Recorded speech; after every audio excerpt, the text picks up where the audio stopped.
I wanted to surprise my son by hiding in his car, but when I saw who slid into the passenger seat beside him, the bottom fell out of my world. I was curled on the floor behind the passenger seat, cheek pressed to the cold plastic mat, the scent of pine air freshener and old coffee thick in the Camry. The driver's door thumped, his familiar grunt, then a burst of perfume, warm vanilla and something expensive, swirled in as the other door opened. "You locked it?" she whispered, fingers brushing his, and when she leaned in to kiss him, I caught the glint of his wedding ring in the afternoon sun. It was Emily's best friend, Tessa, the one who called me Mom as she passed the mashed potatoes last Thanksgiving. My heart hammered so loud I was sure they could hear it over the soft hum of the heater and the faint buzz of NPR on low. The seat creaked as he shifted, his hand sliding to her knee, the leather sighing under their weight. "We have 15 minutes, he murmured, and Tessa laughed. That tinkly laugh I used to find sweet, now sharp as glass. Outside, our suburban cul-de-sac was quiet, snow crusted along the curb, the neighbor's flag snapping in a mean wind, and my son's breath fogged the windshield as he promised to delete their texts. I'm Margaret, 66, and in that cramped back seat, I tasted copper and realized the boy I raised could break someone's life clean in half. The absurdity stung. I had a Costco sheet cake waiting on my kitchen counter, blue balloons anchored to a jar of pennies, and a plan to pop up and shout, "Happy early birthday!" in the Target parking lot. I'd used the spare key he'd given me when his dad got sick, thinking it still meant what it used to mean. Trust, open doors, family. My knee cramped, my phone buzzed with Emily's name, and I swallowed a sob so hard it burned. One wrong surprise, and I was trapped in the back seat of a betrayal I never saw coming. I'll tell you how a sweet Sunday errand turned into the worst secret a mother can carry, and what I did when the doors finally unlocked. Because what came next, my choice between silence and the truth, didn't happen in a movie. It happened on our street, with neighbors walking dogs and a Chick-fil-A bag crinkling in my son's hands. I'll take you back to the moment I climbed into that car like a teenager with a prank, and to the years before that put me there without even knowing it. If you believe family secrets have a way of finding the light, subscribe to follow stories like this and stand with me for the truth. I stayed as still as a statue, breath threading thin and quiet, trying to disappear into the carpet ridge against my cheek. The heater clicked warm air over my ankles. His voice, my son's voice, sounded lower than it did at our Sunday dinners, the way it did when he used to tell me secrets about baseball tryouts and which teacher gave the easiest quizzes. The dashboard glowed soft green. Her perfume wrapped around us like a blanket I hadn't asked for. "We have 15 minutes, he said again, like a reminder to himself, and she laughed, that tinkly laugh I'd heard through my dining room walls while they layered plates for Thanksgiving, her hands moving quick over my good china as if she'd always belonged. He took her hand. Leather sighed. I counted heartbeats and imagined the blue balloons floating placidly in my kitchen, their ribbons tied around a jar of pennies because that's what I had on hand. It would have made him smile in the old days, that humble ingenuity. He was always a boy who noticed the small things I did, how I folded his socks in little rolls like bread, how I tucked a napkin shaped like a football in his lunch the Friday before the big game. "Did you delete them?" she whispered. "Yeah," he said. "It's fine. It's all fine. Because Emily, she'd freak out." A picture of Emily flashed in my mind. Dear Emily, in her cardigan the color of oatmeal cookies. The girl who set potted mums on her porch in October and had handwriting like a second-grade teacher. Her best friend. The one who called me Mom at my table and brought pecan bars wrapped in wax paper like the kind my own mother made. I tasted that copper again. The taste you think only ever shows up in books but is very real in the back of your throat when the world shifts on its axis and you have to hold on to something, even if it's just the rubber edge of a floor mat. They didn't do anything more than talk, at least not the kind of thing that would make me cover my eyes. He reached over, her fingers tangled with his, whispers like water poured from a glass. They talked about schedules, about a calendar I knew too well, when Emily's book club was, when my son had a late night at the office, how the window of 15 minutes was both a joke and a plan. Once, she said something about an out-of-town training in Cincinnati, and I pinched my own thigh to keep from making a sound. A car passed on the cul-de-sac. The neighbor's flag snapped like it always did in the wind across from the Callahan's hydrangeas. Somewhere a dog barked, a short, funny little bark I'd heard 1,000 times. The whole world seemed determined to carry on, as if nothing inside my son's car had nodded wrong. His phone buzzed. I watched the shadow of his hand move. He exhaled. "Mom's calling." "Don't answer," she breathed, and that was maybe the first knife. Not a stabbing, ruthless thing, just a soft press reminding me that in the tiny circle of that car's cabin, I had been pushed out. I was inconvenient. I was interruption. I swallowed another sob, and it burned worse than the first. After a few minutes, he started the car and backed out of the driveway. I had wedged myself crooked behind the passenger seat, with my knees tucked up like when I was a girl hiding under the coats at church, but everything ached now in a way it hadn't when I was 10. Columbus winter light washed the windshield. He took the turn out of our cul-de-sac with the same gentle hands he used to turn the pages of the picture books with the tabs. We passed the bit of green on the corner where the neighborhood put out a nativity scene after Thanksgiving. A salt truck had been by earlier. I could hear the sand grit under the tires. He tapped the steering wheel. NPR murmured. Tessa said, "It's rude to leave her on red," and I almost snorted at the choice of words if there had been any humor left in me. He laughed. "She'll think I'm in line at Chick-fil-A?" "You are," Tessa said, holding up the bag. "God bless waffle fries." The bag crinkled, and I saw the script of the logo and thought of the afternoons he and I used to split fries after dentist appointments, dipping them in that sauce he liked. The memory snuck in like a song I hadn't heard in years. He'd have that soft smile when he was 10, lips pressed together while he chewed, as if enjoying something had been its own type of prayer. He dropped her off 2 streets over by a row of townhouses with tidy porches and little flags stuck in pots. She squeezed his hand one more time, and her scarf, pale pink, trailed across the console for a second like a ribbon in a parade. "Text me when you get home," she said. He nodded, and after she shut the door, I stayed cramped and tiny while he drove to the Target off 161 like he'd said he would. My whole silly plan had been to spring up at the stop, to let a small joy break up January for both of us. I imagined the look on his face if I'd kept to my original script, a surprise, a hug over the console, a laugh about silly moms. I imagined the sheet cake, the plastic topper that said, "Happy early birthday, Dan," in loopy blue, waiting on my counter next to the paper plates with little gold dots I'd picked because they felt festive without being tacky.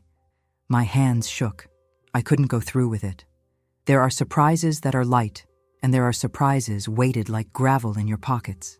He parked. He checked his phone. He wiped the dash as if wiping away a thought.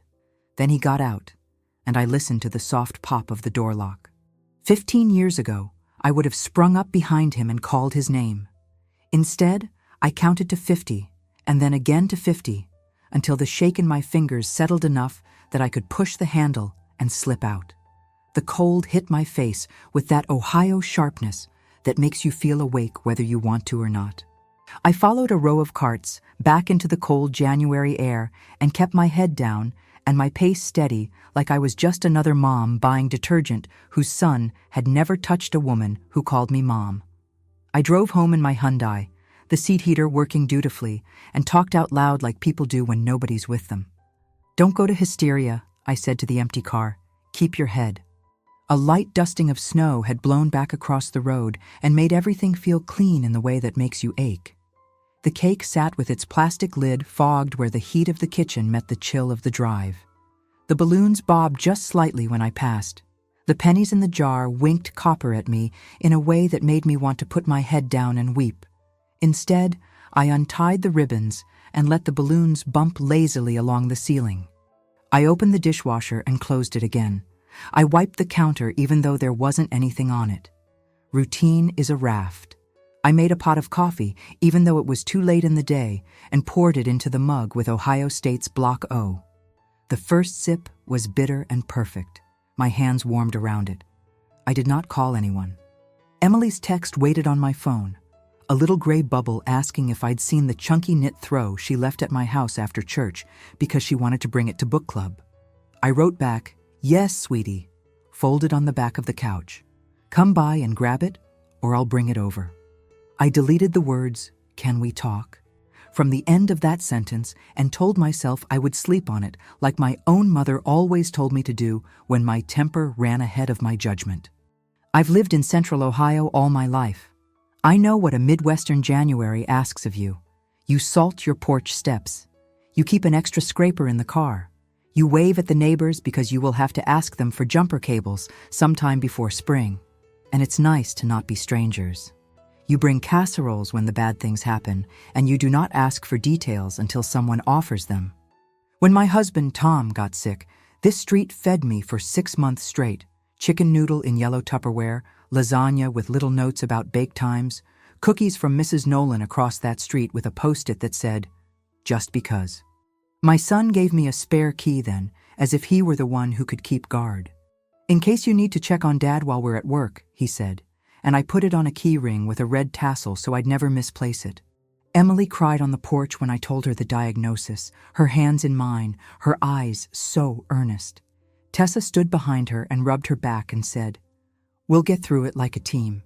She didn't look at me when she said it. She looked at my son. I've done a lot of things I didn't want to do because I love my family. The year my son switched from trombone to football, I learned to wash blood out of white pants with hydrogen peroxide and patience. The summer we had more month than money, I took a night job at the Kroger bakery and pretended I liked the smell of frosting at 2 a.m. Pretty isn't a word I'd use for those times, but they were ours. When the money for college hunched up like a mountain, I sold the little diamond pendant Tom gave me when we were 23. He cried when he noticed it gone. "We'll get it back later," I told him, and folded his big hands inside mine so he'd stop wiping his eyes and we could get back to the business of making dinner. Later never came. It sat behind a glass case on Bethel Road with a price tag that made me laugh and ache at the same time. And when the hospice bed replaced our couch, I moved my life to the recliner next to it. I spent 3 months sleeping on and off like a cat, waking when his breathing changed, feeding him ice chips and applesauce, telling him about the neighbor's tulips as if news of flowers could soothe a body that had been brave for too long. After he died, my son leaned his head against my shoulder in this same kitchen, and I felt the weight of his grief through the plaid of his flannel. He was a good boy. I need to tell you that. He still stops on the highway for turtles. He brings his own bags to Kroger without acting noble about it. He is the first to carry boxes when a neighbor moves. He can be thoughtless. He can be careless. Both those truths fit in the same person. It doesn't spare him from being accountable. I don't know yet how to hold both quietly in my hands. I folded the knit throw into a square and smoothed it until the tassels lined up. I carried it next door to Emily's and found the front door unlocked like always. "Margaret?" she called from the kitchen. "Come in." Her house smells like lemon cleaner and something always baking. Today it was cinnamon rolls that she'd shaped from a tube because nobody has to be a hero on a Tuesday. She lifted them with a spatula, icing drifting down in thin white strings. Her hair was tucked in a clip, wisps like fairy wings framing her face. "Book club will be here at 7. Do you think it's weird if I put out hummus alongside the spinach dip?" "People like options," I said. My voice sounded steady. I tucked the throw on the couch and adjusted the pillows with snowflakes on them.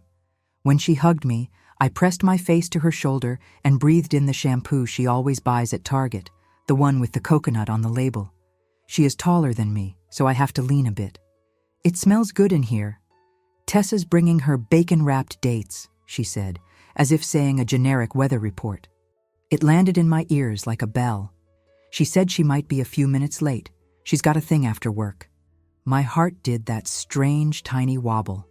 "She does make good dates," I said, the taste of bitter metal not far from my tongue. Emily flitted around like a robin, setting out plates, folding napkins, the kind of quiet competence you miss when it is gone. "How are you doing?" she asked over her shoulder, a question so ordinary and so heavy. "Fine," I said. My hands shook just a little. I tucked them under the tea towel on the counter, the one embroidered with little cherries. Tired, maybe. Winter. I stayed while she wiped down the countertops and put out the hummus after all.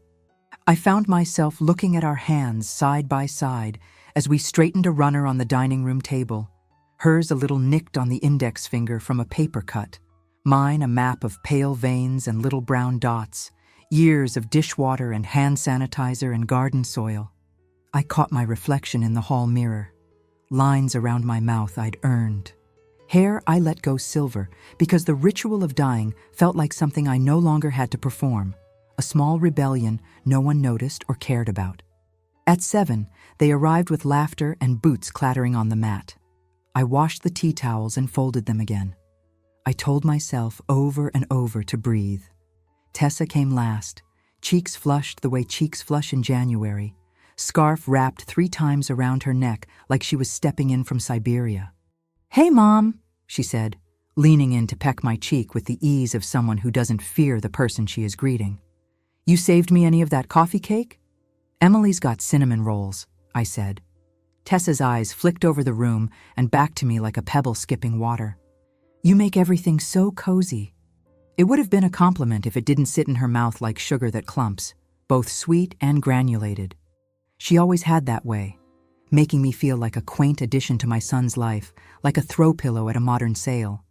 It hadn't bothered me until I understood what it was covering. Later, in the living room, she gestured at my sweater. "I love that you're not afraid of color." The bright red cardigan had been Tom's favorite on me. I'd worn it so many times it sat on my shoulders like a friend. I smiled and didn't argue with her word choice. What would be the point? They talked about the book, something about a woman who changes her life in Paris. Tessa had opinions. Tessa always had opinions. She flicked her glossy hair over her shoulder and said things that made everyone laugh without being out-and-out funny. The room liked her. I had liked her. It is a particular kind of humiliation to realize that the person who knows a secret about your life doesn't even know they hold it while they drink wine from the good glasses your daughter-in-law bought with a coupon. At the end, I helped Emily scoop the hummus into a container and rinse plates. Tessa leaned in the doorway and said, "Danny told me your sheet cake idea. It's so you. He said he loves how you make a big deal out of little things." She meant it kindly, in the way people talk when they think details are charming because they cost nothing. But the words curled in my ear like something else. "So you." I folded a napkin in my hands and wanted to fly backward through time and yank my plan away so I would not have to hear it again, reflected back with an almost affection that held a core of something harder. After the last woman left, I took the trash out to the bin at the curb for Emily because the temperature was dropping. Tessa said she'd carry the recycling and I let her because who am I to tell someone no when they try to be useful? Out by the cans under the halogen halo of the streetlight, she touched my elbow. "Hey," she said, and something in her tone made me pause. It was softer than the mom she uses like a habit. "I've been meaning to ask, are you okay? Like, really okay?" I should have told her right then. I should have said, "I was on the floor of my son's car when you held his face in your hands." But I am not a woman who throws stones for sport. I watched my breath make tiny fog, one of those small living proofs of presence. "Winter's hard," I said, which was true enough to not feel like a lie. She nodded. "Yeah." She looked at me, eyes sharpening a fraction. "And keeping peace is hard too. It takes generosity." The word hung there like a thin ornament, fragile, a test. "You're good at that." "Being generous?" I asked, out of some reflex I don't claim credit for. "Keeping peace." She smiled, a pretty slice, and patted my arm. It was light, a feather, and it landed like a stone. "See you Sunday," she said, as if the rotation of the earth would certainly continue, and we were all helpless spirits caught up in the spin. I went home and the house made the crackling noises old heating vents make when the system turns off. I stood in the gloom of my living room, one hand on the back of the couch like it was a railing, and said aloud, "No." It surprised me, the solidity of it, the way the word had weight like a book you hold in your palm. I walked to the desk where I keep the bills and the address book with the worn, shiny cover. I pulled out a yellow legal pad. At the top, I wrote the names that were a prayer and a problem. Dan, Emily, then, smaller, Tessa. I underlined them. I sat for a long time feeling the memory of my father's voice telling me in the little house on the south end of town that a secret is a stone in your shoe. You can walk on it if you must, but it will change the way you walk. I wanted to protect my son. Of course I did. A mother's want to shield is so old that it lives in bones. I also wanted to protect Emily, whose hopeful face did not deserve to be entrusted to someone sloppy with promises. I tried to imagine a future in which I said nothing and watched every Thanksgiving like a novel I had already read, waiting for the part where the pages crease. I pictured children's voices in the next room and whether I could carry the knowing while I cut crusts off sandwiches. The legal pad stayed blank except for the names until the lines looked like fields waiting for corn. The next morning, I woke at 5. I always do. It's a habit that stuck from the years when I needed to get Tom's pills sorted before the home health nurse came at 7. It was still dark. The coffee pot gurgled. I watched the flicker of the local news, a water main break on High Street, a clip of a little beagle who'd learned to ring a bell when she wanted to go out. I made a list for Kroger: milk, bananas, bread that toasts well, cheap tulips if they had them, because sometimes something bright on the table stops a day from crumbling. Outside the window, the sparrows puffed their feathers around the feeder like tiny feuding grandparents. The world went about its business. At 9, I called the thrift store at our church and told Lorraine I wouldn't be in to sort sweaters that day. "Everything okay?" she asked, and to my own surprise, I said, "It will be." The answer came out honest, like a promise I had the authority to make. I didn't call Dan. I didn't call Emily. I put on my coat and boots and walked around the block because my mother had a saying, "Walk around a thing before you pick it up." Snow squeaked under my soles. A kid in a hat too big for his head yelled something at a friend, and it dissolved into laughter. The sky had that particular Ohio color, slate that isn't really sad, just honest. When I rounded the corner by the green, I saw Mrs. Nolan with her little dog in a sweater. She waved. "Cold enough for you?" she called. "Real January," I answered, and it warmed me, that exchange as old as a quilt. I decided 2 things on that walk. 1, I would not keep a secret for a grown man. 2, I would not rip Emily's life sideways without giving my son the chance to straighten his spine and do it himself. It didn't feel brave. It felt like putting one foot in front of the other. Sometimes that's all bravery is. I asked him to come over for dinner the next night. Just him, old-fashioned, what my mother would have called a talking to. He texted back, "Sure, what time?"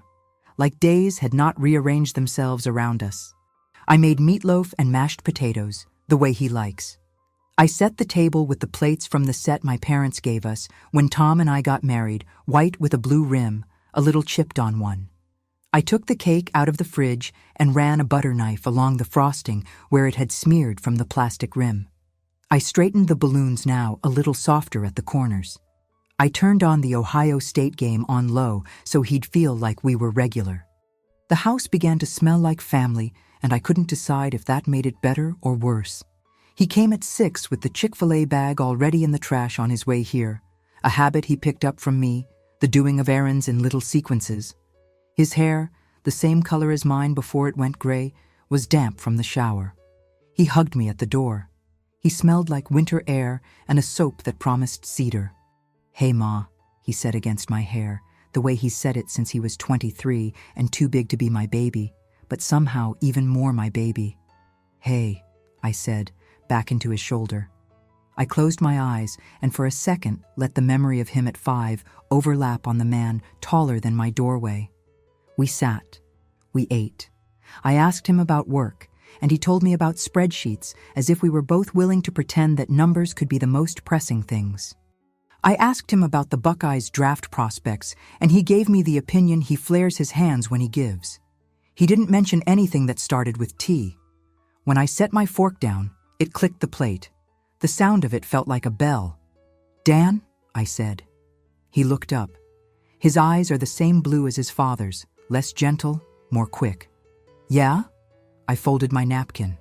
"I was in your car yesterday." Silence is not empty. It carries all kinds of furniture. In the quiet, 1,000 chairs scraped back at once inside him. His face changed in small ways. The flick and return of focus, the way his jaw tightened and then unclenched as if it didn't know what to do. He made a sound that might have been a word in another setting, and in this one was just the breath of the beginning of a word. "Mom," he started, and then stopped. He swallowed. Something like boy rose up in him and looked at me through the angle of his cheekbones. "Why?" I wanted to say, "Because I love you. Because I thought I knew your shape. Because I had a cake in the car and memories of you in the grocery store begging for just one of the little coin-operated machines where you twist the dial and a plastic egg pops out with a toy that breaks in a day." I said, "I wanted to surprise you for your birthday." I put both hands on the table so I wouldn't cross my arms or clutch the napkin into a knot. Then she got in. He didn't pretend not to know who she was. He closed his eyes, just a blink that lasted longer than a blink. When he opened them, there was a shine of something. Fear, maybe, or shame's quiet cousin. "I'm sorry," he said. It was soft and honest. It was not enough, and yet it was blazing because it was the truth and not a pile of stones masquerading as it. He pressed his fingers to the bridge of his nose. "I didn't. I never wanted you to. You thought you could keep everything in the air," I said gently. "Like when you used to juggle oranges in the kitchen and think you could make it to 4. He laughed a small, wrecked laugh. "Yeah, exactly like that." He looked at his plate. He put his fork down. He looked back at me. "I messed up. I know. I don't know how I—" His voice trailed. He pressed his lips together. "I love Emily," he said. "Then show her," I said, and my voice did not shake. He met my eyes. "If I tell her, I'll break her heart." "Not telling is breaking it too," I said. "You just haven't seen the crack yet." I reached across the table and took his hand because I couldn't bear to look like a judge when what I wanted was to be a mother. His fingers were cold, the way they get when he forgets gloves. "I will not tell her for you.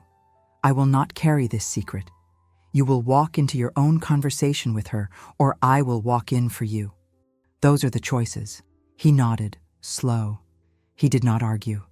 He looked frightened in a way I had seen once when he broke his arm at the monkey bars in 2nd grade, and the X-ray tech held up that black picture lit from behind.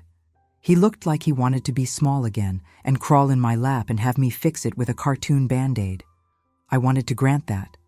I also wanted him to be a man. These wants wrestled inside me like sisters. "Give me till Sunday," he said, his voice small but steady. "Please." "You have until Sunday," I said. "Emily deserves not to walk blind into an entire future." I wanted to say, "And so do you." Instead, I got up to clear plates and washed the meatloaf pan and the potato pot with small circular motions that felt like prayer, my hands moving in a rhythm as old as my own childhood kitchen. He dried without me asking, the way he always has. We did not speak about Tessa, not by name, not then. We both understood the shape of that silence. It wasn't forgiveness. It wasn't acceptance.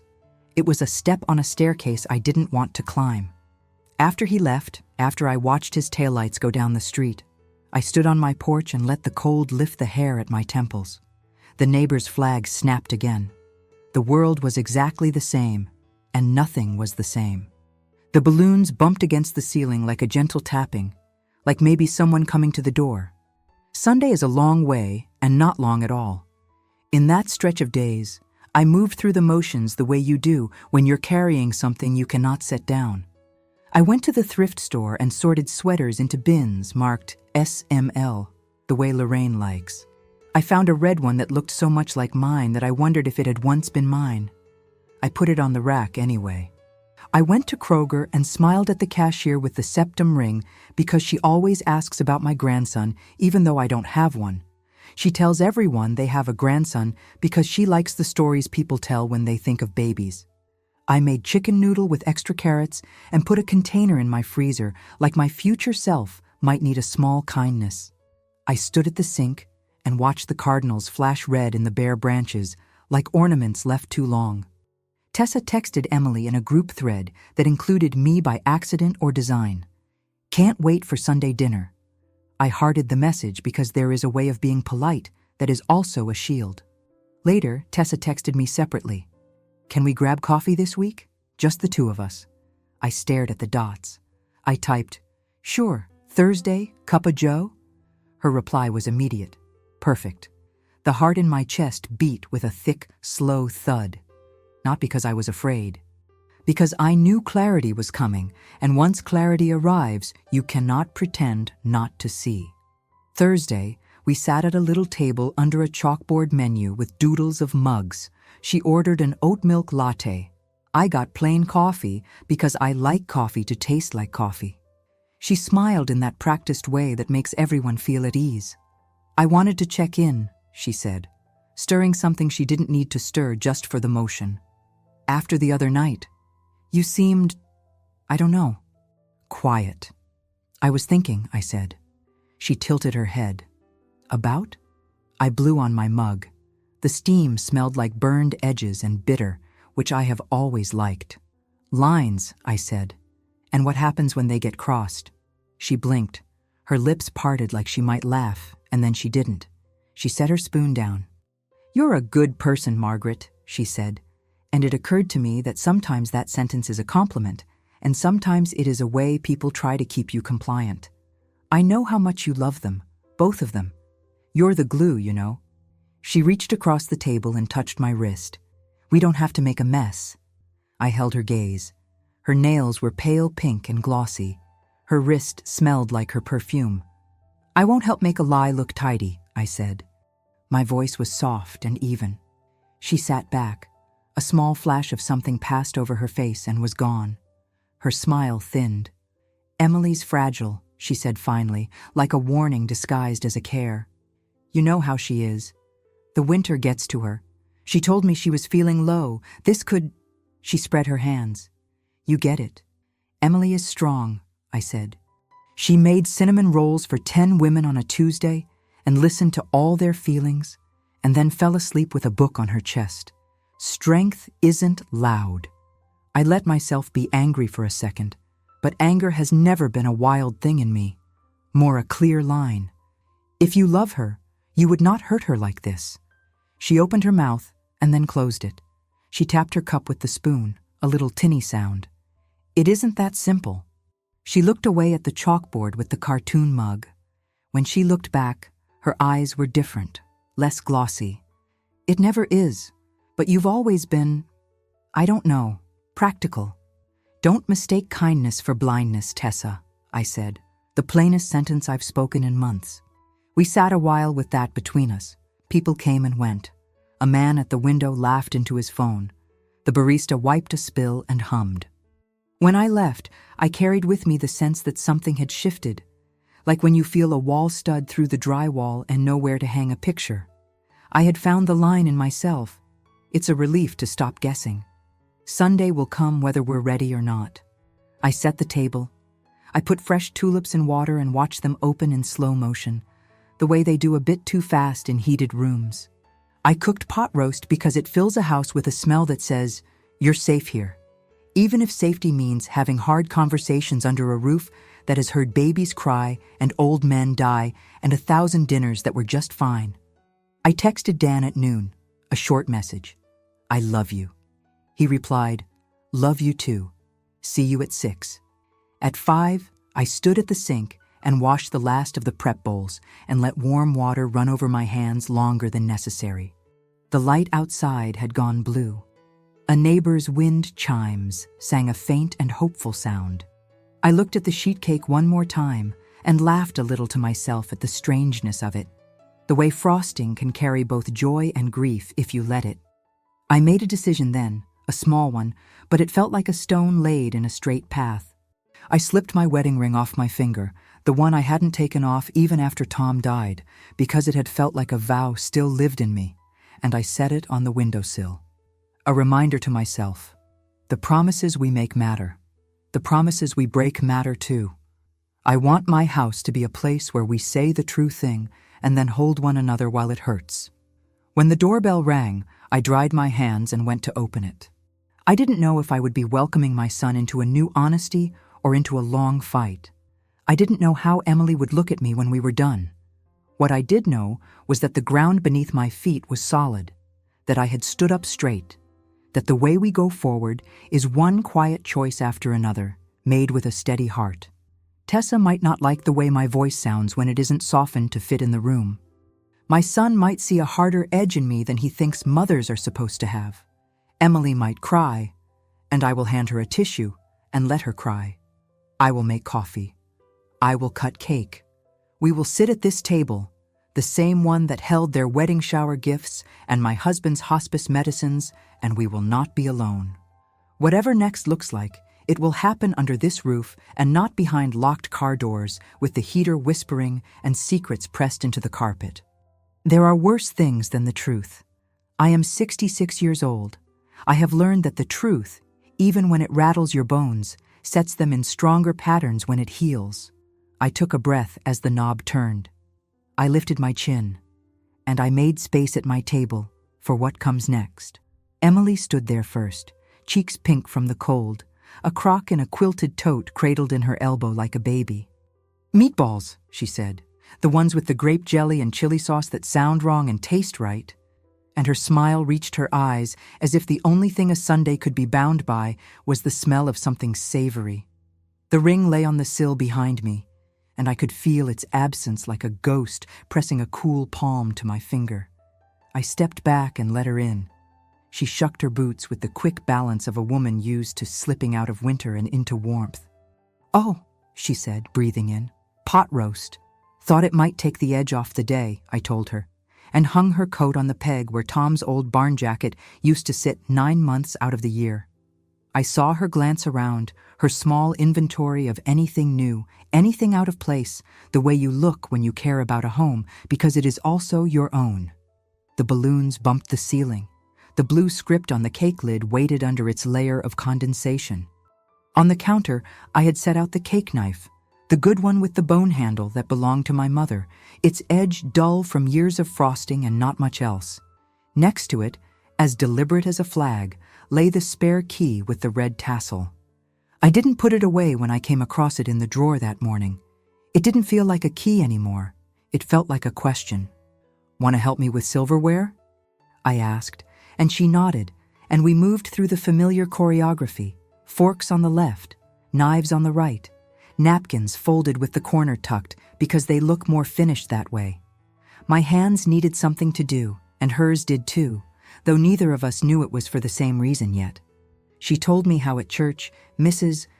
Nolan's dog slipped its sweater and ran down the aisle and everyone laughed, and I pictured it, the little blur of joy, the way small disruptions can make a morning feel more alive. We placed the last glass and stood for a moment, 2 women side by side, unaware we were each steadying for weather. Dan came next. He came in with that same damp soap smell and the same clean-shaven jaw he always brought to Sunday dinners, big and present and my boy. When he hugged me, he held on an extra beat, and I felt it. The way you feel when someone standing in a stiff wind leans into you and asks for one more second. "Hey, Ma," he said, and then, "Hey, Em," and he kissed her cheek. She tilted her face up to him with the trust of a woman who has not been taught to brace. I watched the spot where his lips touched go pink. I had a flash of my own kitchen decades before, Tom leaning down to me in the same casual, whole-bodied way, pausing to breathe in my hair like he could identify me blind by that alone. It can be a beautiful thing, the practiced everyday kiss. It can also be, I learned, a knife with no handle, the blade in the center of the table, and everyone passing dishes around it as if they could not get cut. "Smells amazing," Dan said, and went to lift the lid of the pot roast like he aimed to bury his face in steam so we wouldn't see his eyes. I let him. I wanted bowls at the ready when we began, I wanted bread warmed on the table. I wanted all the comforts within arm's reach because I knew they would not be enough, and I wanted them anyway. Tessa arrived last, her scarf still wrapped 3 times, cheeks apple bright, a ceramic platter covered in foil balanced like an offering.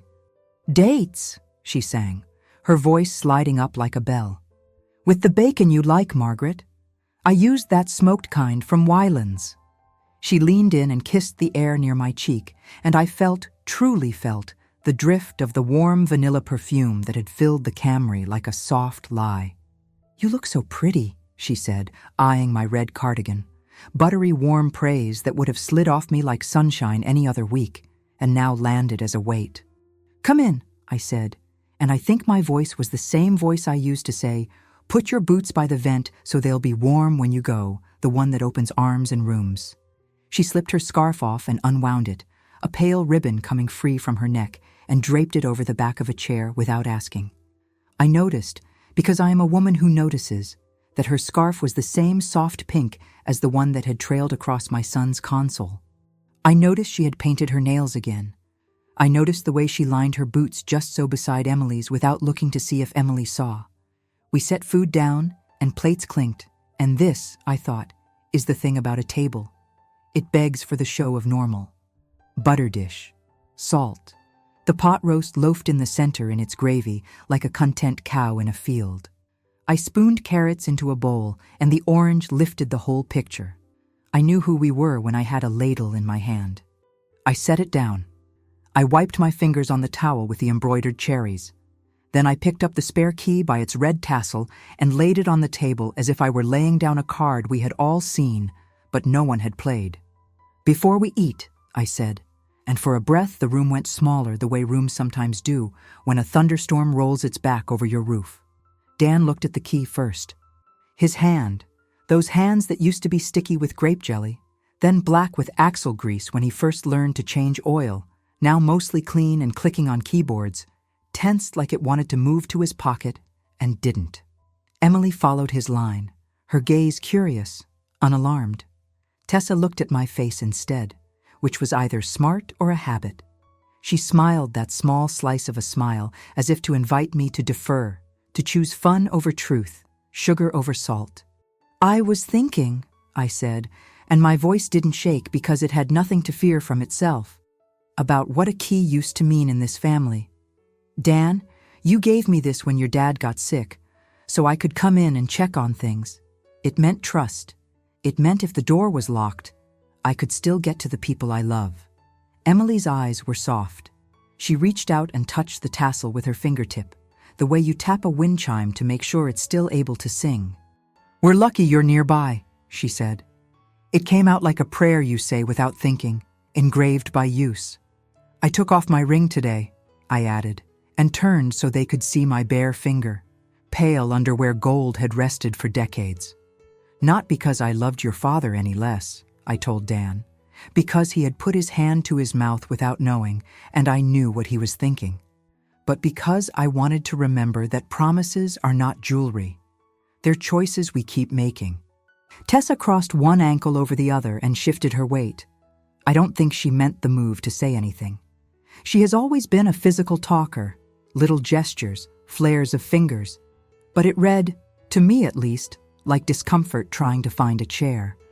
"Margaret?" Emily asked. "Is everything okay?" Her hand went to her throat.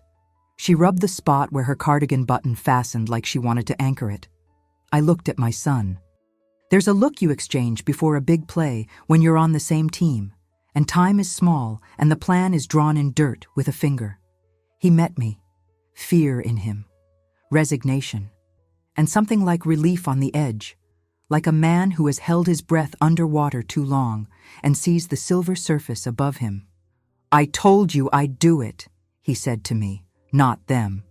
He didn't sound irritated. He sounded like a person asking if we could please do this without breaking too much porcelain. "You asked for Sunday," I said. "It's Sunday." Emily's gaze moved between us, tracking a script people don't want to star in. She looked young all of a sudden, and then not young at all. "Do what?" she asked. Her voice stayed polite, a Midwestern superpower, even while her eyes sharpened. Dan reached for her hand and then seemed to think better of it. He placed both palms flat on the table as if to show them empty. "M," he said, and the name was a bell I've heard him ring 100 times in 100 kitchens, different houses, same tone. "I've made a mistake. I have to tell you something. He faltered. He looked at the pot roast like it would help him. "I've been not honest with you." You could hear the furnace kick on. You could hear the faint scrape of the neighbor's shoveled path through the window. You could hear, if you were me, my mother's voice saying, "The truth is a kind of medicine. It tastes bad and heals anyway." Emily's face didn't break. It tightened in tiny increments, like a sheet being pulled smooth and finding a wrinkle. "Okay," she said, tone even. Minnesota nice, passed down 3 generations, though she was Ohio-born. "About what?" He exhaled through his nose. He looked at Tessa, and the look was ruin, not because it was leering, because it was familiar. "Tess," he said, and it wasn't the word that did it.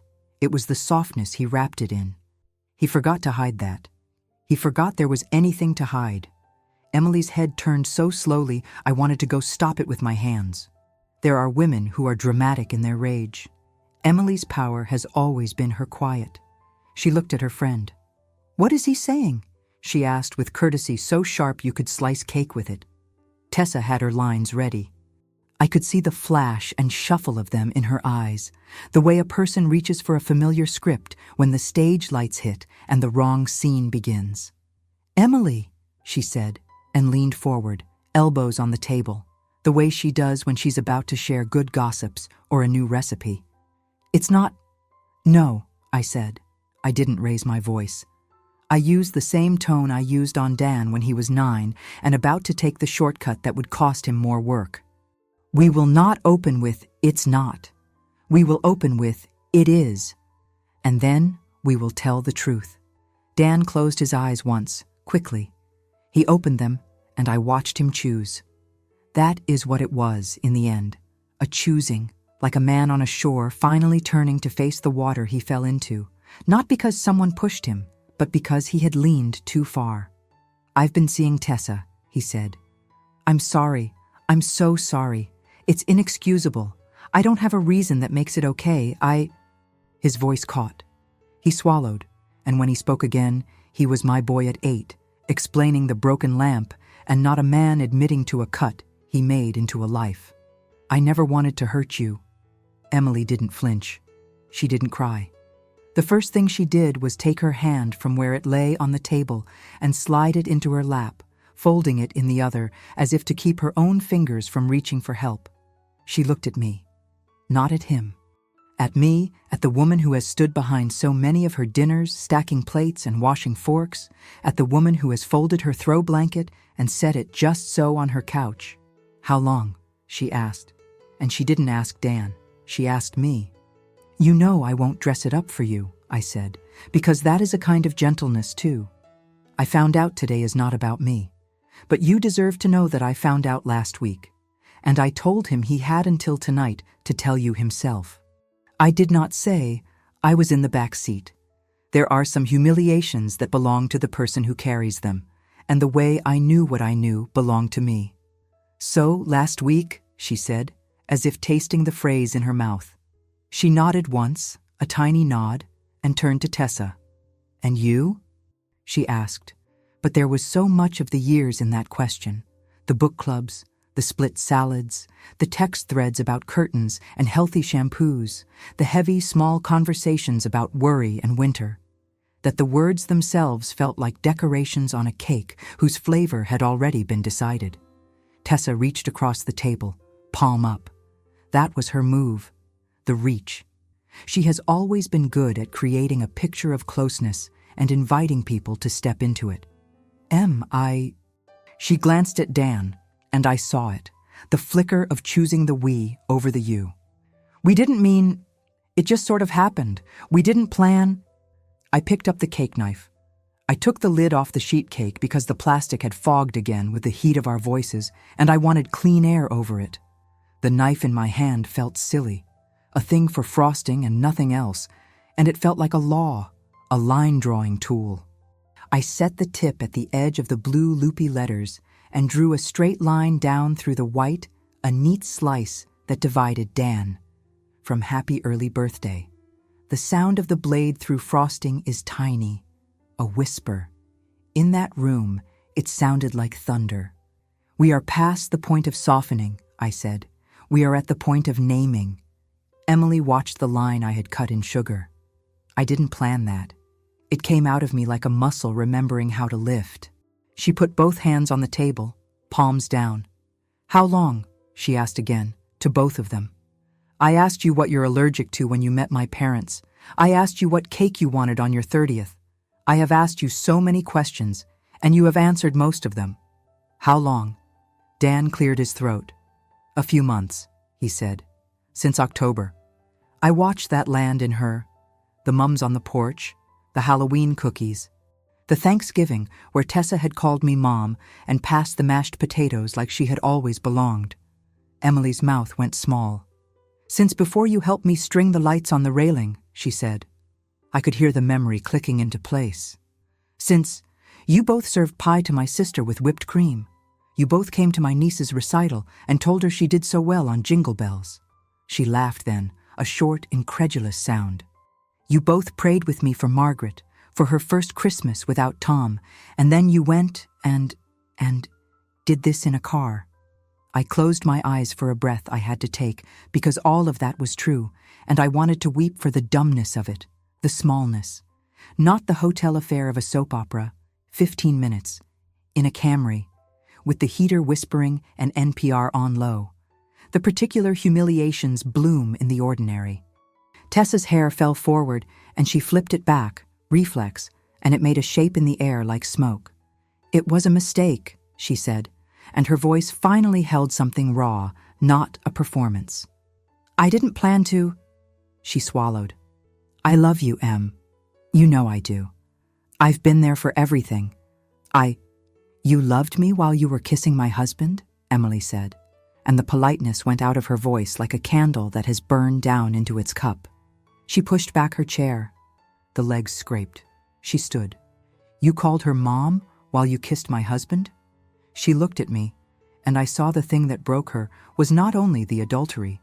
It was the layering of it with our shared life, the way betrayal had borrowed my bowls and eaten my food. She turned on Tessa like a storm gathers.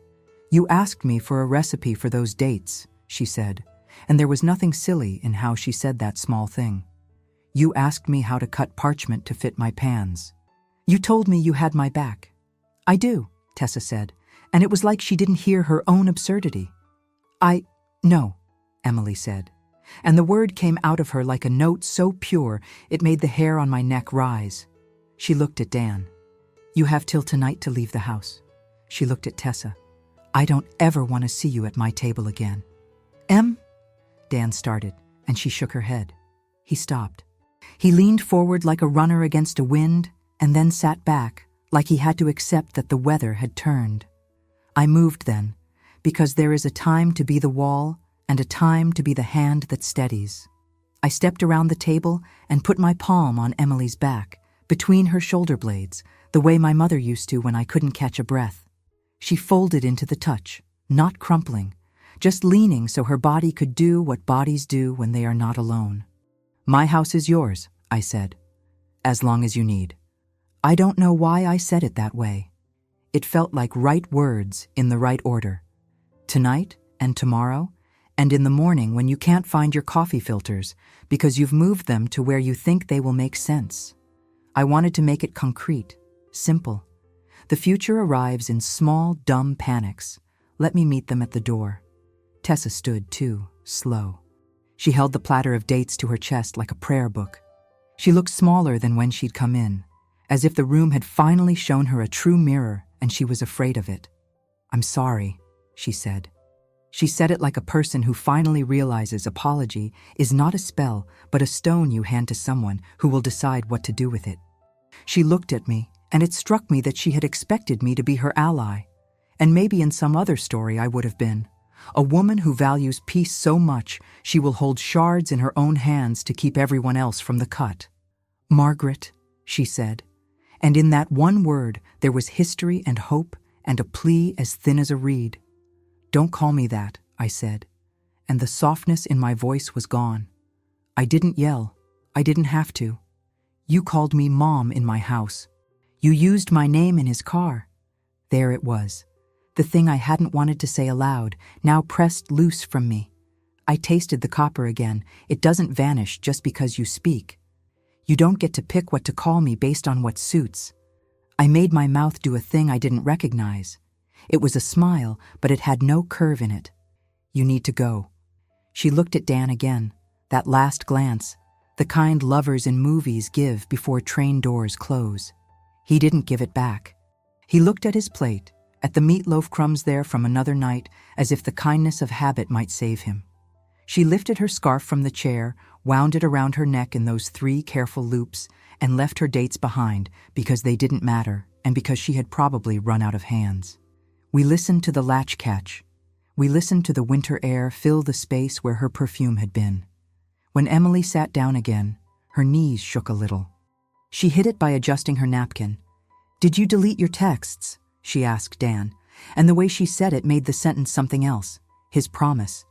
The way we teach little boys to show us their pockets before we wash their jeans so gum doesn't ruin a load. The way they grow and carry entire lives in the space of a palm. Dan closed his eyes again, that longer than a blink that meant he was gathering himself. "I did," he said. It doesn't make it less wrong." He put his hand on the key. He ran his thumb over the tassel, the way he used to stroke the satin edge of his blanket before sleep. The way I used to stroke his hair when a fever had him hot and hollow-eyed. "I don't want to be this man," he said. And the honesty in it knocked some air loose in my chest. "I don't know how I got here. You did one thing and then another, and then called it love," I said, because I refuse to pretend the road to wrong is mysterious. "You have to do different things now. What you do next is the only apology that carries any weight." Emily nodded, almost to herself, as if she had expected to be told to make his apologies easier and was surprised to hear another option. She reached for the tulip vase and angled it, tiny, practical move, stem ends back in the water. "I don't know what I'm going to do," she said. No drama, no vow.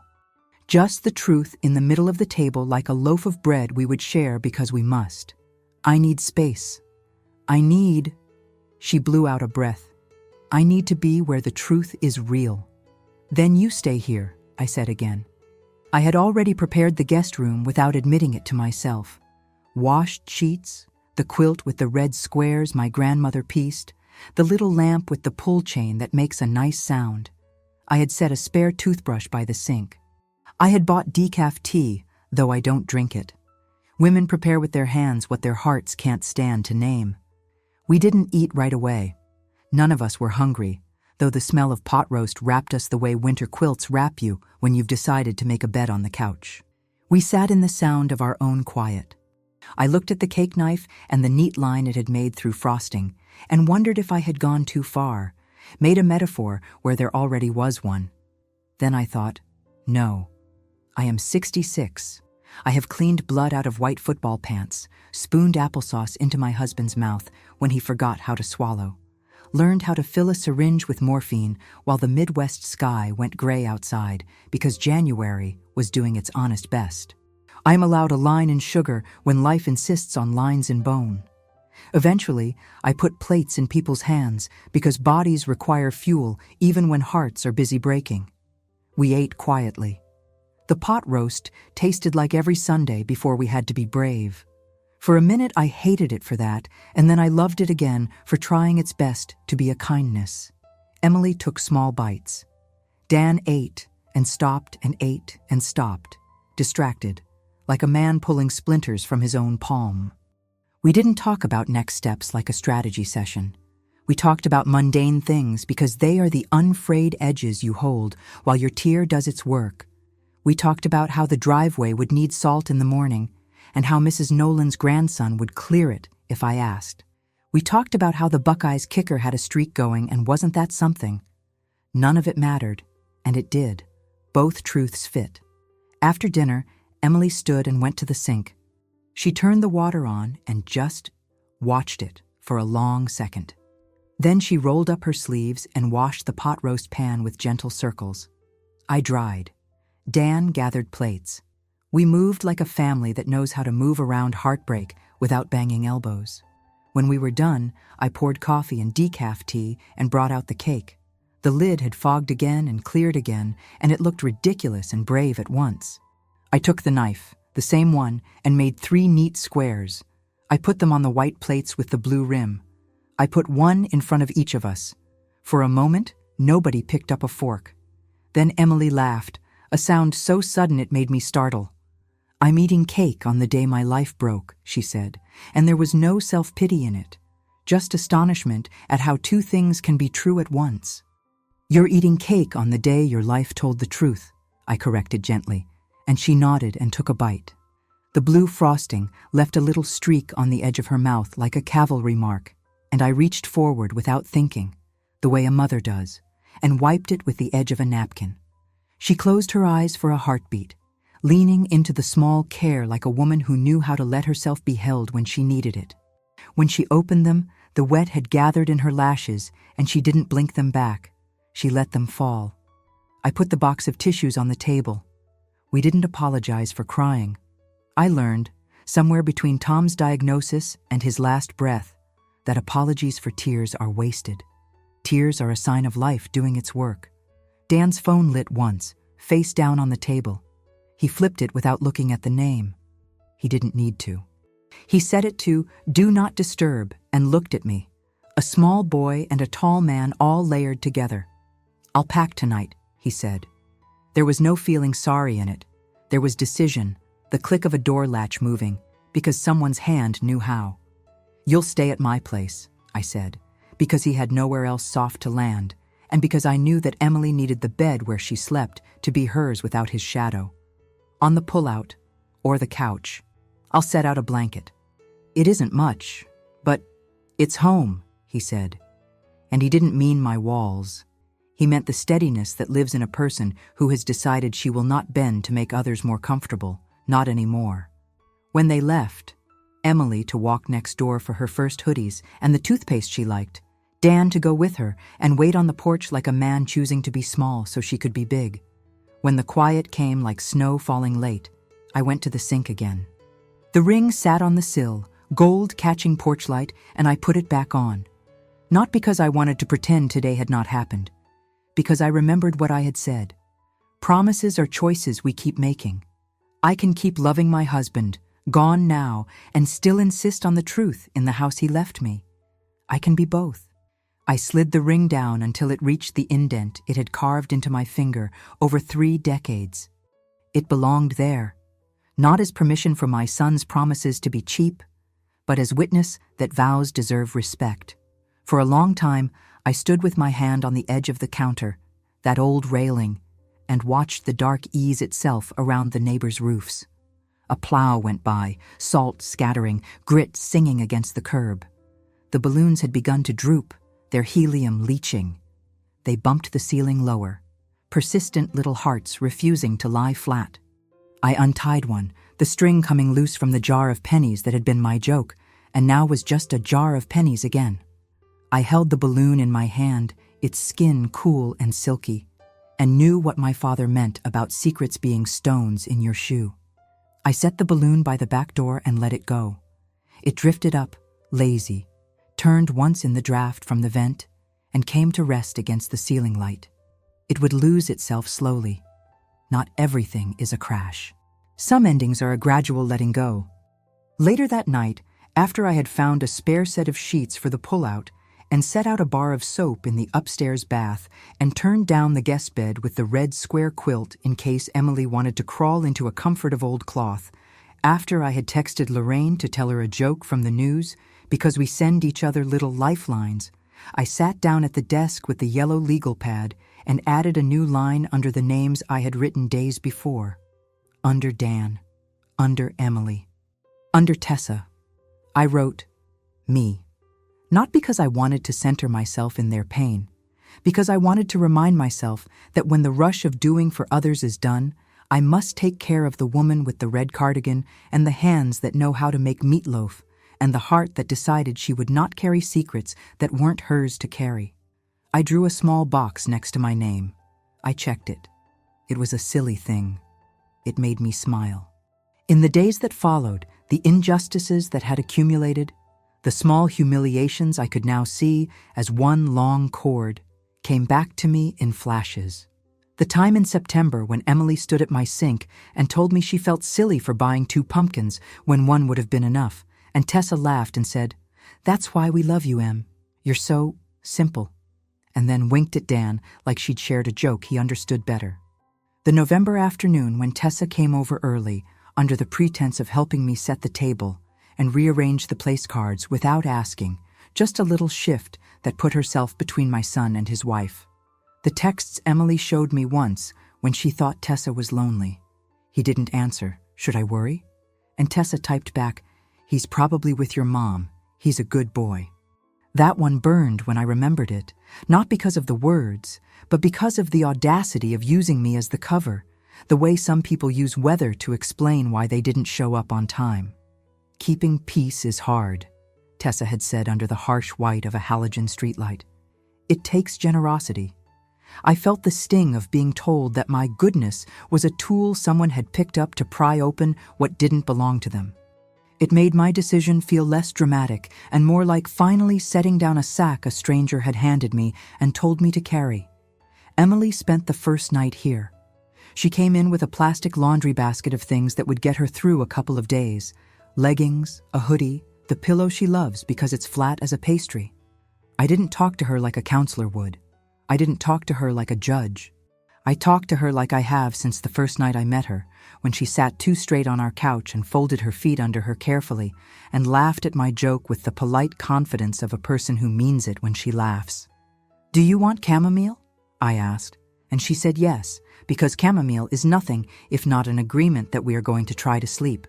She put her phone on the coffee table, and it lit, and she didn't reach for it. "You don't have to decide anything tonight," I said. It felt odd to speak aloud something that simple and have it be exactly what was needed. She nodded and tucked into the corner of the couch and pulled the red throw over her legs, the one she had left at my house after church last week. I thought about the text thread where she'd asked after it, and I had said I'd bring it by, and gratitude and grief moved through me in the same breath, old friends who don't need to be introduced. Dan came back around 10. He had a duffel bag that had been a Christmas gift years ago, navy canvas with his initials pressed on a leather tag. He put it down next to the couch and sat without looking me in the eye. "She didn't want me to help," he said, twisting his hands. "She said she needed to do it herself. She told me not to sleep there." The calm in his voice was the calm of a man on a ship that has been steady for so long he has to relearn his legs on land. He looked at the cake on the counter, our squares cut out leaving a neat absence. "I keep thinking about the line you cut," he said. "That's what it feels like. Like I finally saw that there was a line and that I had crossed it and that I can't just fog the plastic and act like I didn't." "You were a boy who liked to test fences," I said, not to shame him, just to remind him who he had been so he could see who he might still be. "You learned which ones were electric by touching them anyway. You're older now. You don't have to learn by burn." He let out a breath that shuddered. He put his head in his hands, and his shoulders shook.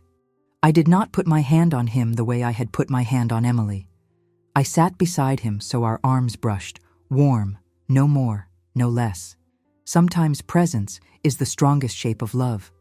The next morning, Emily went to work because that is what people do. The machine of life does not stop because your heart is a jar knocked off a shelf. She came back at lunch to get a pair of boots she'd forgotten, and I made grilled cheese with tomatoes and cut them diagonally because she likes it that way. She ate and told me about the copier at school, jamming with a tone in her voice that could only be described as grateful. She was grateful to be able to be annoyed by a copier. Meanwhile, Dan sat at my table and called a counselor and made an appointment. I watched him write it down in the square of the legal pad like a man writing a date for a haircut. The smallness of the shape did not match the largeness of the choice. It rarely does. On Wednesday, the ladies from church texted to see if I could bring bars to the funeral luncheon for a man who had started showing up in the back pew in November and died in his sleep in January. I made 7-layer bars, and while I pressed the graham cracker crust into the pan with the back of a spoon, I thought of Emily, who had scraped pans with me and laughed about how the chocolate chips always try to escape. I choked on the tenderness of it and then kept going. I brought the bars and Lorraine said, "You all right?" And I said, "We're breathing." And she squeezed my elbow, and that was that. The Midwest is good for this kind of season. You bring bars, you raise your eyebrows with care, you do not ask for a report card. You show up again next week. Friday, Tessa texted me a sentence and then deleted it and then texted again. I know she did because the dots came and went for minutes. When the message landed, it read, "I'm leaving town for a while." I wrote back, "Take care." I didn't add, "Of your own heart, of what you broke, of the way you will tell your mother in Cincinnati, if that rumor was even true. My generosity has edges now.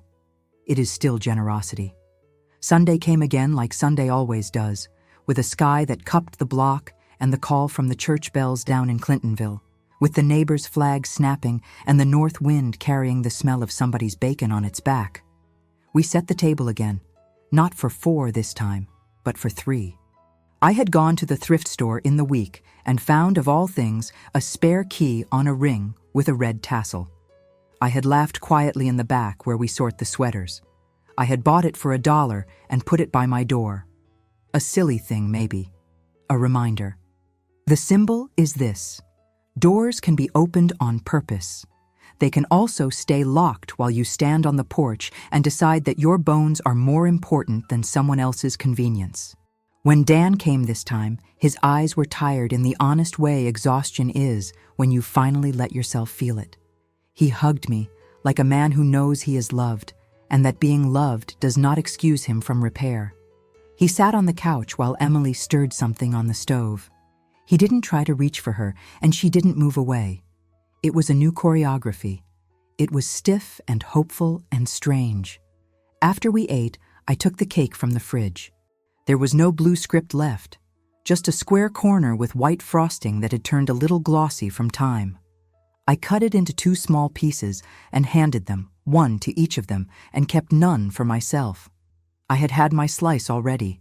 I had had mine the night I put the knife down and let sugar show what I meant. Emily smiled, just a little. "You're persistent," she said. "Cake is not for happy only," I said. "It's for marking that a day mattered." We ate together in quiet, and the world did not collapse or heal. It did what it always does in houses like ours, in places like ours. It carried on under a winter sky that tells the truth. That evening, after the dishes were washed and the lights clicked low and the quiet wrapped back around the rooms, I walked down the short hall to the bedroom where we had set the pull-out. Dan had fallen asleep on top of the quilt with a book open across his chest. His hands were fisted lightly, a boy's hands even under the hair on his knuckles. I stood in the door and remembered him at 3, full of questions, asking why the sky was blue and why we said good night when we didn't know if it would be good.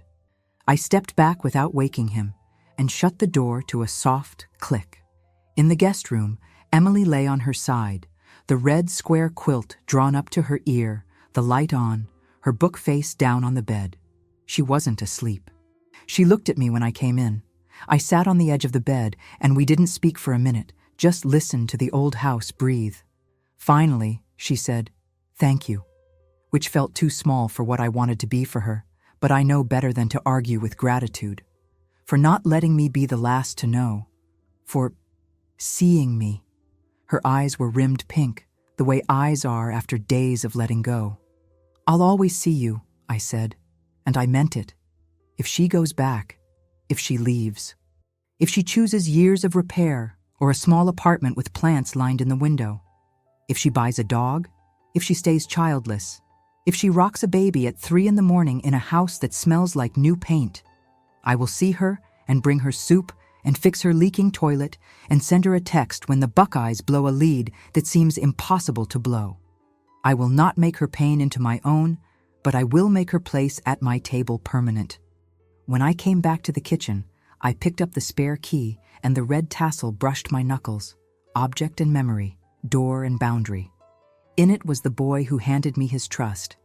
In it was the woman who set it between us now and said, "No more hiding in cars like a girl, because I am not a girl.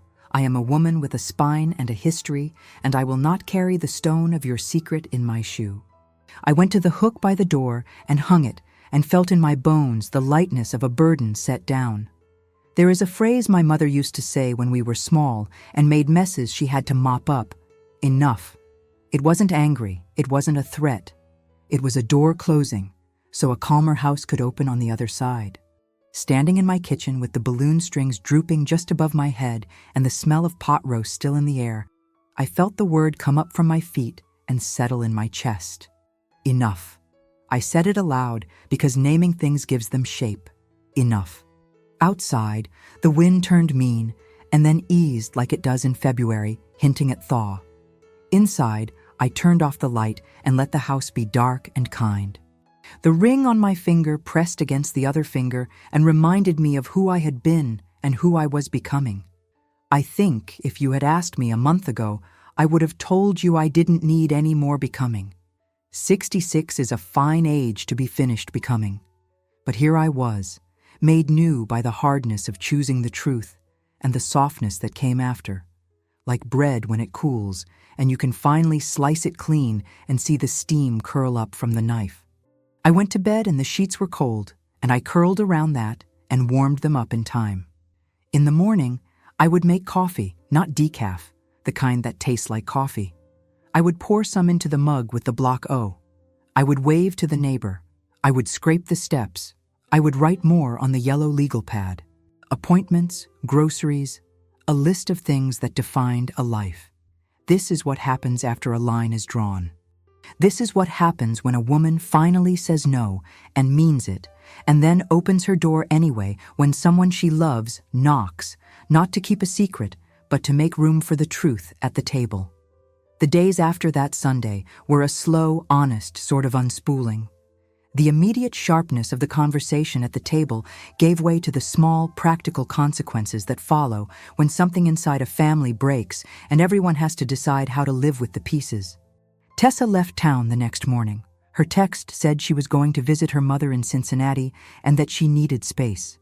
It was the kind of message that both admitted fault and avoided the hard work of showing up for it. I replied with 2 words: take care. It was not cruelty. It was a boundary. There is a difference between making someone answer for what they've done and trying to tidy their conscience so they feel better. My generosity had new edges now. I wanted her to understand eventually the cost of what she'd done, not to punish, but so she might stop doing harm by mistake. Dan did what I told him I wanted. He began to repair in visible, measured ways. He called a counselor in Clintonville and kept his appointment. He texted Emily not with pleading sound bites, but with questions, requests for times she would allow him to attend therapy with her, offers to go to whatever counseling she preferred, and, finally, a simple line: I will do the work. He set the phone to do not disturb more often and left it on the counter when we sat at breakfast so he wouldn't reach for it reflexively. When he asked for help getting a bed out for the pull-out and for a list of nearby counselors, I gave him practical help.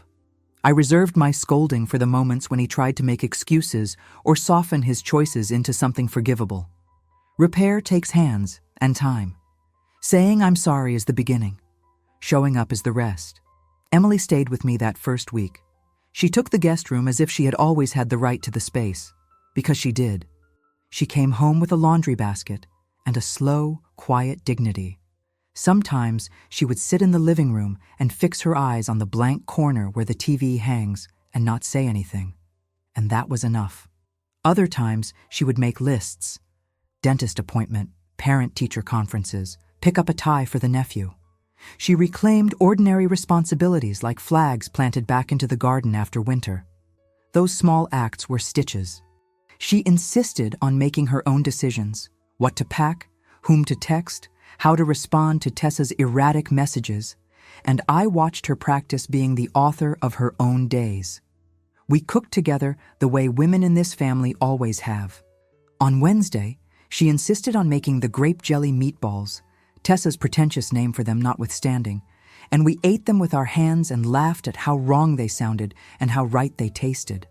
She brought the crock pot, the same one she'd carried in on that first day after I'd found her throw, and she told me, in halting sentences, about a student who had painted a picture of a dog with 3 legs, because the child didn't think the dog could hop if it had 4. "We keep going," she said.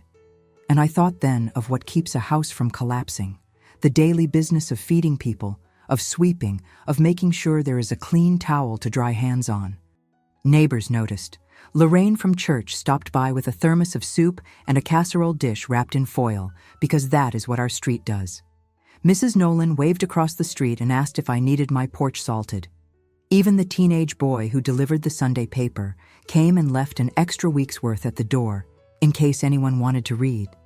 People make small, essential gestures when they know someone is carrying weight. They do not demand an inventory. They show up. The first week was heavy with practicalities and light on illusions. Dan slept on the couch in the living room most nights, the duffel bag he'd brought sitting by his feet. He called the counselor and went. He sat with me at kitchen table while I sorted through the mail and said nothing, which was the kind of penance I could recognize. Silence that was not avoidance, but a taking in of consequences. He paid back a credit card he'd drained on thoughtless lunches and subscriptions he'd never used, because accountability is not only about apologies, it's about undoing the ways you squandered trust. Tessa called twice. Once she left a voicemail that was mostly tears and apologies that landed like scattershot. There was regret, but it felt thin.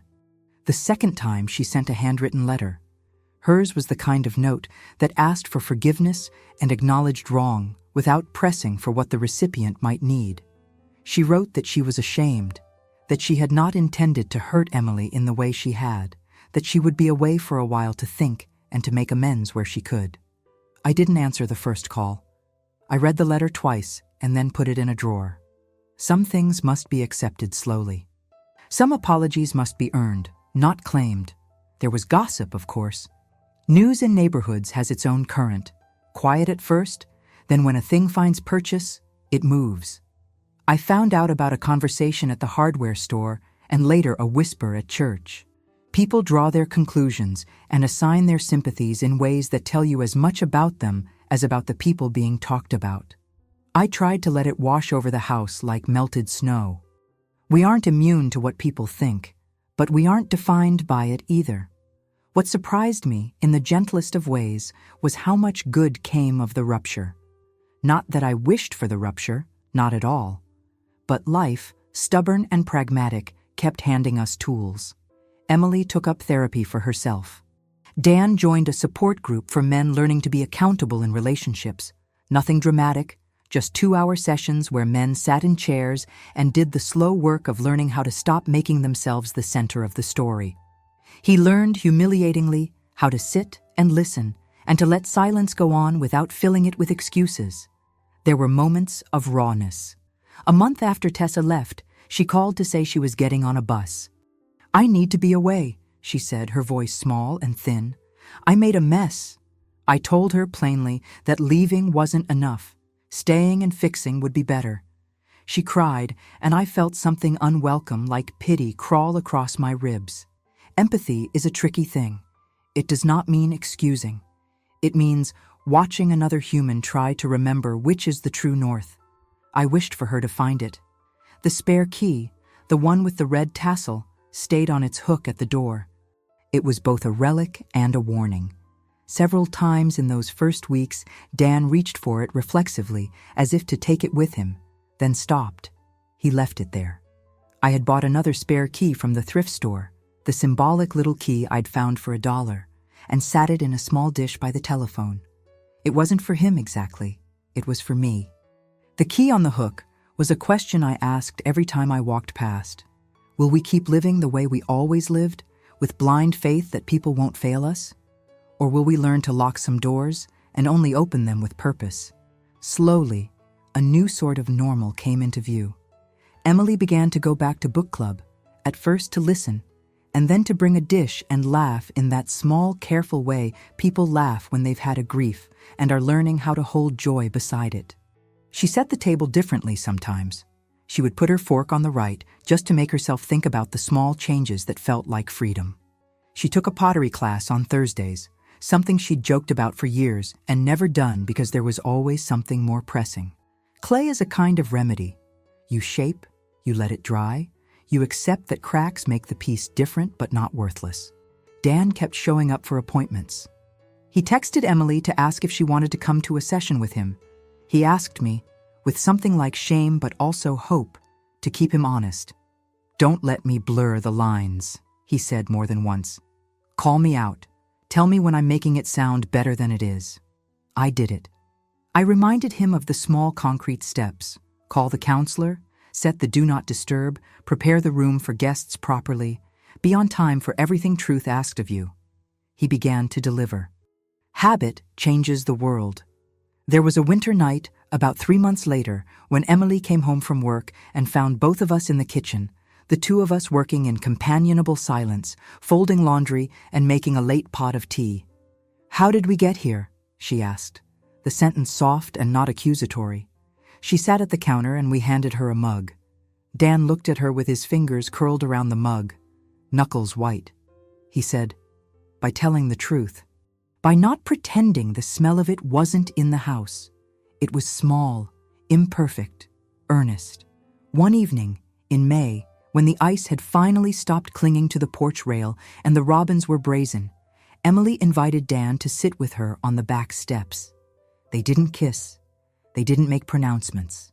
They simply spoke in the manner of two people conducting a long and expensive repair.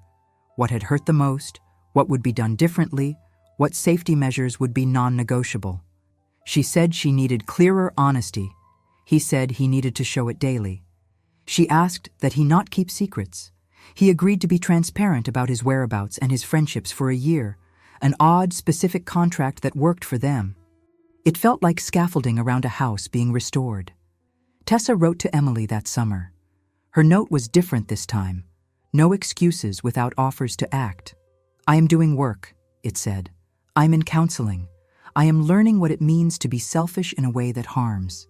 I am sorry for the pain I caused." Emily read it, then sat on the porch steps and considered. Months earlier, I might have urged her to accept nothing, to let the door stay shut. Instead, I listened when she said, "I don't know if I can forgive her, but I think I can listen to the changes she makes." Forgiveness, Emily reminded me in the way young people sometimes do, is not a gift to be granted on cue. It's a decision you revisit every day. And me, what of me? I found slowly a peace that was not the loud absolution of immediate forgetting, but the steady, domestic kind. I learned I could hold the memory of Tom dearly and still insist that the people who remain behave decently.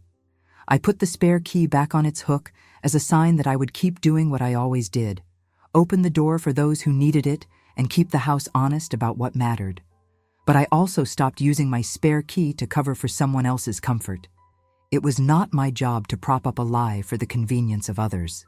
The key became a small, visible grammar of the life I wanted to live. Keep things accessible, yes, but no more free rides for behavior that runs afoul of trust. There were moments of grace that surprised me. On a humid August Sunday, months after the line through the cake, Dan and Emily came over for dinner. It was nothing grand: grilled chicken, corn on the cob, lemonade. We sat on the back porch. The sun went down in a generous haze, and the neighbors' wind chimes sang as if the world were content to be simply present. Dan reached for Emily's hand without drama, not to claim her, but to check the heat.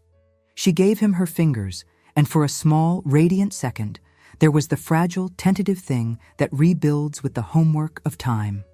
We all ate and shared stories about a choir member's surprise retirement and a child who learned to tie his shoes. The ordinary had a sweetness to it that felt hard-earned. In November, on my 67th birthday, because time keeps turning whether hearts are mended or not, Emily made the cake. Not a sheet cake from Costco, not the cheap blue script I'd always done as a joke. She made something with lemon zest and meringue, and she placed a tiny paper flag in the middle that said, "Keep going." Dan sat beside her and held her fork while she cut the slices. After we ate, Dan stood up and in front of the three of us took his phone from his back pocket and turned off a contact he'd kept for months, the one that belonged to the person who had been the center of the trespass. He did it not because I demanded it then, but because he had come to see that an action like that was part of proof, not rhetoric. Emily looked at him, and her eyes had the softness of someone who has decided to try. Reconciliation did not mean forgetting. It did not mean we pretended the hurt hadn't been real. It meant, in the end, choosing to see what had been broken and to attempt, carefully and deliberately, to mend it.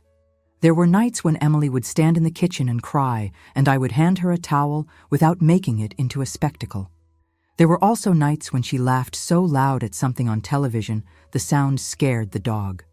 Both were true. Both were parts of healing. As for the objects that had become our metaphors, the spare key and the balloon, they continued to sit in my life as quietly instructive things.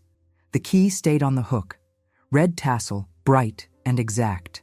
Sometimes I would take it down and roll it between my fingers and think of trust as both fragile and stubborn. Once, when Dan had done something small and kind without being asked, a call to his sister to say he'd be late for Thanksgiving, I took the extra key from the dish and handed it to him. "This is not the old one," I said, and I placed the thrift store key, the little dollar reminder, into his palm. "This is a key that comes with the work you're doing. You earn it. You don't assume it." He nodded and tucked it into his wallet like a medal you dare not wear until you deserve it. The balloon, bless it, taught me a finer lesson. The blue balloon I had tied to the jar of pennies that first day had deflated and drooped and eventually come unstuck from the ceiling. One spring morning, I found it caught in the honeysuckle outside the porch, a limp remnant of party cheer. I took it down and unceremoniously, I let it go. I stood on the back step and released it. The balloon floated up lazily and tangled once in an overhead wire and then moved on. It did not burst in a spectacular flash. It did not need to. It drifted and thinned and disappeared into the absence of weather. Secrets, I thought, are often like that, burdens that you carry because someone told you to, weight you bear until, finally, you let go. Not everything has to be dramatic to be true. There is an odd generosity that comes with age. Part of it is that you've been through enough winters to know which things will frost over and which will blossom again. Part of it is that you have the courage to name boundaries and keep them. Saying no isn't always heroic. Sometimes it is the quietest form of rescue. I learned to use it and to pair it with the other thing I value most. An open hand when someone asks for help honestly, and a closed fist when someone expects me to fix what they broke by their own negligence. If you had asked me a year ago if I wanted another kind of becoming, I might have said no. 66 felt like an age where I could be allowed the quiet of who I'd already been. But life, with its persistent insistence on teaching by doing, taught me otherwise. I became someone who knew how to hold both sorrow and a small, fierce joy in the same hand. I became someone who could love a husband's memory and still insist on truth in the rooms he had left behind. I became someone who could draw a line in frosting and then, months later, hand that same line an opportunity to be repainted honestly. The morning after the first real Thanksgiving we had after the affair, the one where the house smelled like sage and the neighbors brought pies, Dan hugged me on the porch and said, "Thank you for not hiding what you knew." It was not a gratitude that fixed everything. It was a recognition that I had chosen a hard thing, to make sure the truth lived at my table. His voice was steady, and there was no begging in it. That steadiness spoke more of recovery than any apology could have. Not everyone's story ends with everyone holding hands and singing. Married people part ways. Friends lose each other. But ours built a small, new architecture of trust on the foundation of truth. We held each other accountable. We let love change shape. Emily and Dan chose to work on the marriage. They did it with the help of counselors, the support of small neighborhood kindnesses, and the consistency of daily efforts. Tessa, if she ever returns to the table, will find that the dish she once occupied is no longer placed for her. She will have to earn a place and perhaps she will. That is how grace works when it is paired with boundaries. If there is one thing my life has shown me, it is this: the truth is not always comfortable. It will not always be painless. But it is the floor on which you can stand straight, and on that straightness you can build the rooms that will keep you. The key on the hook is a small, ordinary object. It jangles when you move past it, a little sound like a bell. It reminds me of trust offered and trust given, of doors opened and doors kept closed until the work is done. The balloon, once bright, then sagging, now gone, taught me that letting go can be quieter than a crash and kinder than clinging. So here I am, with my red cardigan and my cup of coffee that tastes like coffee, living into a version of peace that is born from choices.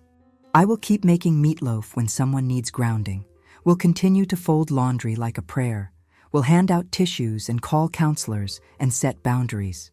I will also, every so often, do something small and entirely selfish. Buy myself a new sheet of stationery, take a pottery class, and laugh out loud at a show that has no plot twists about fidelity. That is the freedom of being both alive and honest. If you have been where I was, sitting behind the passenger seat of a car in disbelief, or standing at a kitchen table with a knife in your hand, wondering how to call what's true, I want you to know this: you can choose the line you draw. You can let the truth in, and it will hurt at first, but it will allow you to breathe again. You do not have to carry another person's secret in your shoe. Put it down. Walk without that stone. It is not easy, but it is kinder than any cover-up. If my story has touched something in you, if you felt the sting of betrayal or the quiet lift of choosing truth, I'd love to hear from you. Leave a comment and tell me what you would do at my table. If you found any comfort in the way we navigated the break and the mending, give a like. And if you want more honest stories about the strange, ordinary work of family and forgiveness, subscribe so we can walk through these small, consequential moments together. Truth asks to be shared, and we grow by listening to each other. There is a phrase my mother used that still sits with me: enough. It means a closing and an opening at once. Saying enough gave me permission to stop protecting what was wrong and to start tending what was true. If you ever find yourself in front of a choice between the convenience of a lie and the labor of truth, remember this: choose the thing that leaves you with lighter shoes. The world will still be messy, but you will be able to walk through it with your head up and your hands free to hold whatever goodness comes next.